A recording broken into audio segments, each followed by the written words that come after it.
बच्चों, आज मैं आपको अकबर बीरबल की एक बहुत प्रसिद्ध कहानी बताने जा रहा हूँ। तो आइए बिना समय बर्बाद किए कहानी को सुनते हैं। कहानी का नाम है अकबर का साला। अकबर का साला हमेशा से ही बीरबल की जगह लेना चाहता था। अकबर जानते थे कि बीरबल की जगह ले सके ऐसा बुद्धिमान इस संसार में कोई नहीं है। फिर भी जोरू के भाई को वह सीधी ना नहीं बोल सकते थे। ऐसा करके वह अपनी लाडली बेगम की बेरुखी मोल नहीं लेना चाहते थे। इसीलिए उन्होंने अपने साले साहब को एक कोयले से भरी बोरी दे दी और कहा कि जाओ और इसे हमारे राज्य के सबसे मक्कार और लालची सेठ दमड़ीलाल को बेचकर दिखाओ। अगर तुम यह काम कर गए तो तुम्हें बीरबल की जगह वजीर बना दूंगा।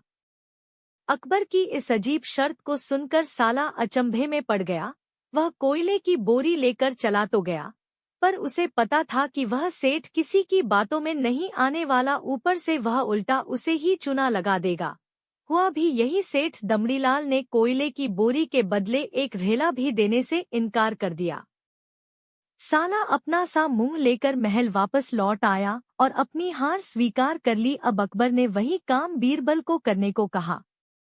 बीरबल कुछ सोचे और फिर बोले कि सेठ दमड़ीलाल जैसे मक्कार और लालची सेठ को यह कोयले की बोरी, क्या मैं सिर्फ कोयले का एक टुकड़ा ही 10,000 रुपए में बेच आऊंगा। यह बोलकर वह तुरंत वहां से रवाना हो गए। सबसे पहले उसने एक दर्जी के पास जाकर एक मखमली कुर्ता सिलवाया, हीरे मोती वाली मालाएं गले में डाली, महंगी जूती पहनी और कोयले को बारीक सुरमे जैसा पिसवा लिया। फिर उसने पिसे कोयले को एक सुरमे की छोटी चमकदार डिब्बी में भर लिया।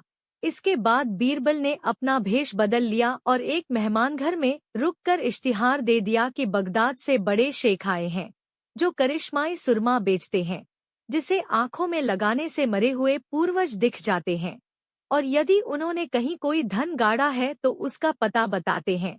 यह बात शहर में आग की तरह फैली। सेठ दमड़ीलाल को भी ये बात पता चली। उसने सोचा जरूर उसके पूर्वजों ने कहीं न कहीं धन गाड़ा होगा। उसने तुरंत शेख बने बीरबल से संपर्क किया और सुरमे की डिब्बी खरीदने की पेशकश की। शेख ने डिब्बी के 20,000 रुपए मांगे और मोलभाव करते करते 10,000 में बात तय हुई। पर सेठ भी होशियार था। उसने कहा, मैं अभी तुरंत ये सुरमा लगाऊंगा और अगर मुझे मेरे पूर्वज नहीं दिखे तो मैं पैसे वापस ले लूंगा। बीरबल बोला, बिल्कुल आप ऐसा कर सकते हैं। चलिए शहर के चौराहे पर चलिए और वहां इसे जांच लीजिए। सुरमे का चमत्कार देखने के लिए भीड़ इकट्ठा हो गई। तब बीरबल ने ऊंची आवाज में कहा, ये सेठ अभी ये चमत्कारी सुरमा लगाएंगे और अगर ये उन्हीं की औलाद है जिन्हें ये अपना माँ बाप समझते हैं, तो इन्हें इनके पूर्वज दिखाई देंगे और गड़े धन के बारे में बताएंगे।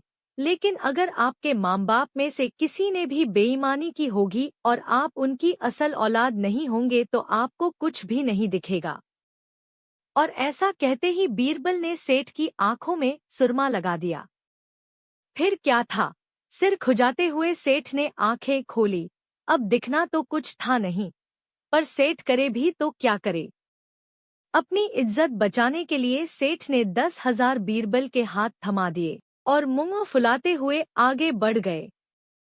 बीरबल फौरन अकबर के पास पहुंचे और रुपए थमाते हुए सारी कहानी सुना दी। अकबर का साला बिना कुछ कहे अपने घर लौट गया और अकबर बीरबल एक दूसरे को देखकर मंद मंद मुस्काने लगे।